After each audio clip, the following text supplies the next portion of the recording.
Hello, I'm going to be starting this new series of Hearts of Iron AI only. So if you're a big history fan and you just love watching multiple ways the world could have gone, well, this will be the right series for you, as throughout various different challenges and different modifiers, there will be different alternate histories. But for this first video, we're going to start off with a world in which nations can take any path. So Germany might go down a monarchist path, or England might go down a communist path. It's all up to a flip of a dime. So, I really hope you enjoy this, and this is all inspired by Drew Gurnell. It seems like there's been a major development in Ethiopia as they are still resisting the Italian occupation. However, it seems as if they have had a new change in government. I wonder how this will affect Italy in the future. Still early to tell, but Ethiopia is holding out. I think if they can hold these mountain lines, they'll be able to continue to push off the Italian offensive. Just look how many troops they have. They have enough to cycle through, definitely. But it looks like Poland actually picked their new leader, and it's the Cossack king. So we might see a lot of horsemen going around Europe as well. Other nations currently are just flying by right now. Denmark's starting to sell off their produce to both not to Germany, but only to England so far. So that's interesting. The home of the free. What's going on here? Seems as if they could go communist, but it's too early to tell. And I noticed earlier that the Japanese, the shogun, has been taken out. And you might see the emperor take more power and maybe even join the Axis. How about China? Mao's still in power, so all you People's Republic of China fans out there still got someone to root for. But other than that, really not much has been going on. It seems as if the Mediterranean is on fire with both the Italians and the Spanish in a civil war. The North is led by Benito Mussolini in a republic, while the South is another republic, but this is a communist republic. So it seems like they could possibly even team up with the Ethiopians in order to beat back the fascists in the North. But the war in Spain as well looks like it might be a favorite in the communist side because they have a massive volunteer force from the Soviet Union that just arrived. So, let's check out how many, the front lines of the Italian Civil War. Seems like there's not too many units. I think a lot of them were caught in Ethiopia. At least, yeah, look at that. It's a lot of units. But it seems like the South has to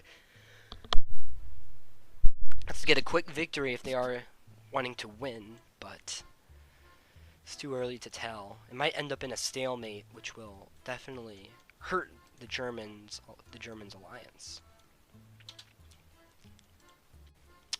It seems like the Italian Civil War is about to wrap up, unless they can make one last desperate defense down in Sicily.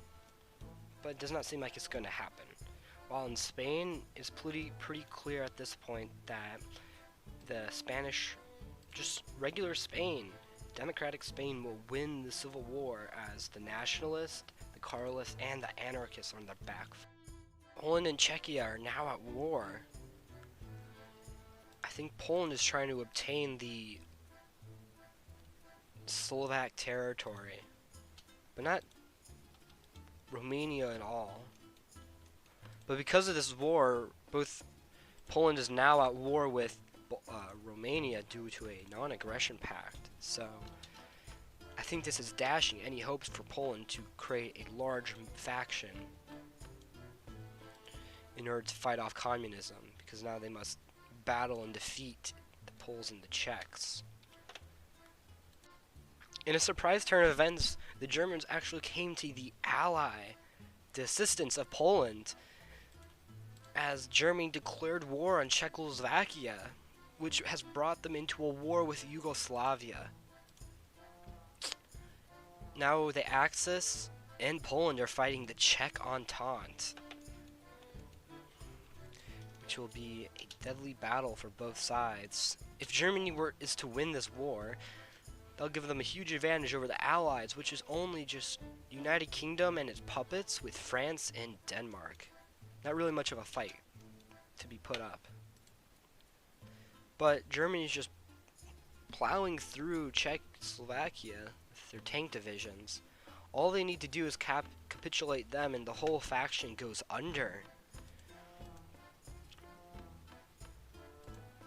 Bulgaria might seem to also later on benefit from this, but it's the end of the war and the post-war borders are pretty ugly.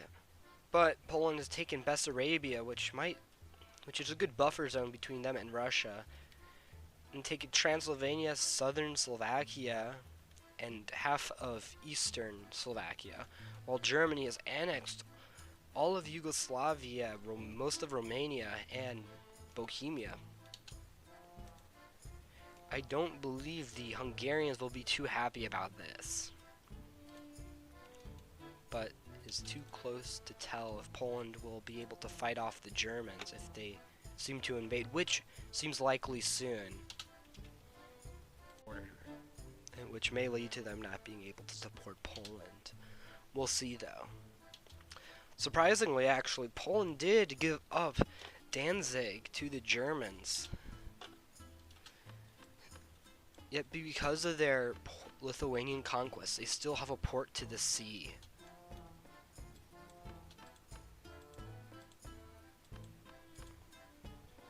It does actually seem like, in response though, Poland has joined the Allies, and instead of being invaded and has declared war on Estonia, it seems as if the Allies are a little bit more of a conquesting faction than the Germans are.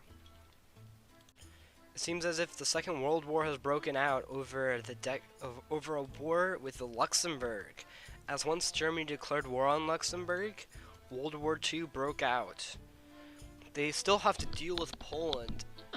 However, they have already broken through the Rhine, through the Alsace-Lorraine, breaking through the French forts, and with the new nation of the Batavian Republic as well being lightly defended, it doesn't seem like the Allies stand much of a chance in this war.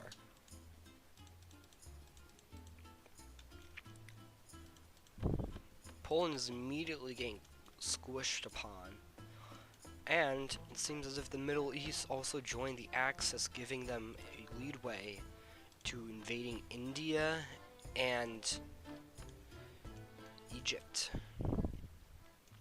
This probably does make up for the loss of the Italian allies, by the way. The Germans have already overrun the Netherlands, however, they've been stalled out in Denmark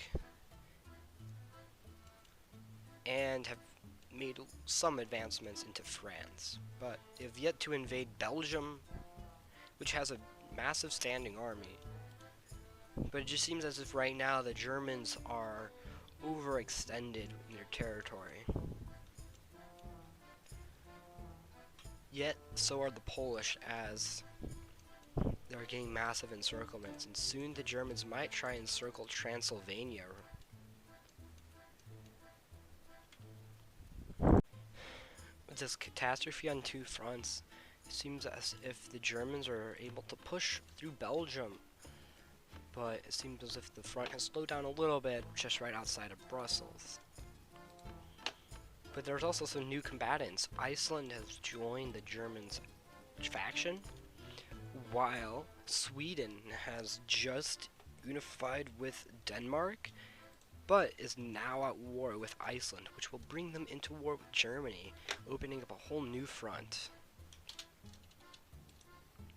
Oh, instead they have actually joined the Allies, having united Scandinavia, defending against both fascism and communism.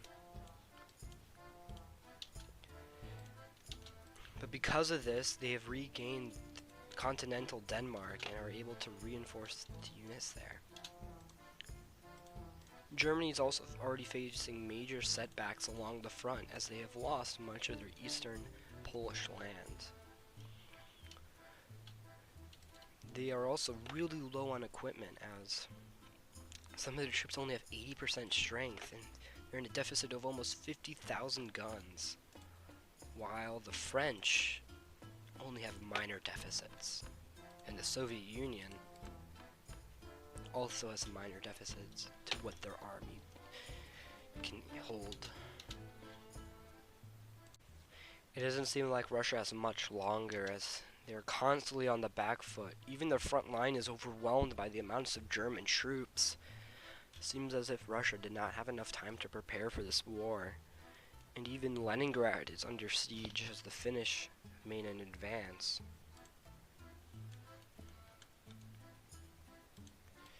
And things just seem to get worse for Russia, as now they are at war with Japan. Attacked on all fronts, it does not seem as if they can hold on for much longer. But even as the Japanese attack, now the Axis has one more enemy of China, United China under the communists, in which they are holding a strong defense, but it is up to time to tell, as Russia has to deal with front enemies on every side, while the Allies, even though they are enemies, are still not doing anything to assist. And with that, Moscow is lost, leaving Stalingrad and Leningrad being the last front lines for Russia to hold. But even in that, it seems as if they cannot hold, as the Germans and Hungarians are rapidly approaching.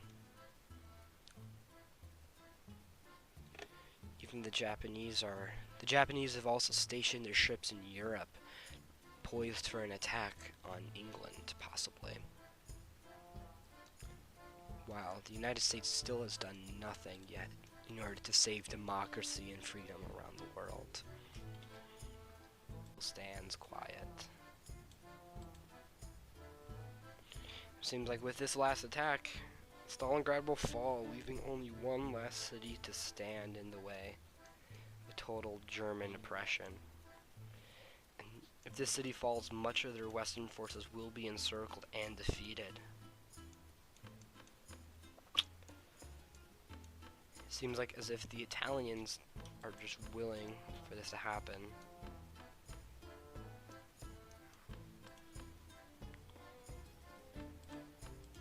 The Germans are now just cleaning up the last remaining Russian divisions, and maybe with a joint attack with their enemies of the Allies, they might be able to squash out Leningrad, but that's not to tell.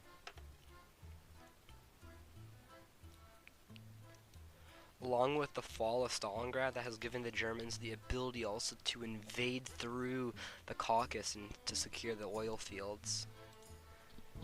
Time is not on the Russian side, as they are handed defeat after defeat. Yet, it seems it is too late for the Russians, and soon it might be too late for the Allies, as now with Russia defeated, the Germans are able to rush over their army. Seems as if Germany was able to take the majority for itself, with Japan only taking the rest of Sakhalin. But there seems to be two major Russian puppets.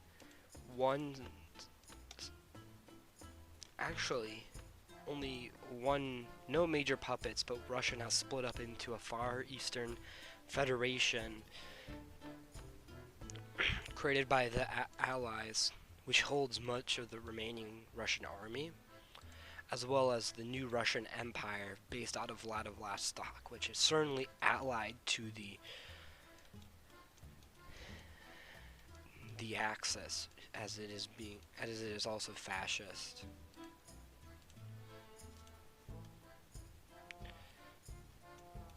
But Allies must act quickly, as they have indeed encircled countless German troops. But it's only a matter of time before the Germans march over. It seems after a long-awaited advancement, the Allies are finally deciding to push their troops across the Rhine and close encirclements off. Seems as if all the Rhineland has been taken over. And because Germany is so overextended with war in China, Turkey, Manchuria, and Scandinavia, they do not have enough troops in order to defend across this major advancement. And with that one final push, the Allies were able to reclaim Europe. So I just want to thank you for watching. This is just my first video, and this is more of a test, and I'm kind of using this just as something to do and help me learn. So like the first couple of videos might be just simple, but the plan is to try and learn different programs and stuff. But sorry for the ending as well. I'm trying to figure out how to do better file conversion right now, but that's pretty much it. I'd just like to thank you for watching the video, and bye-bye.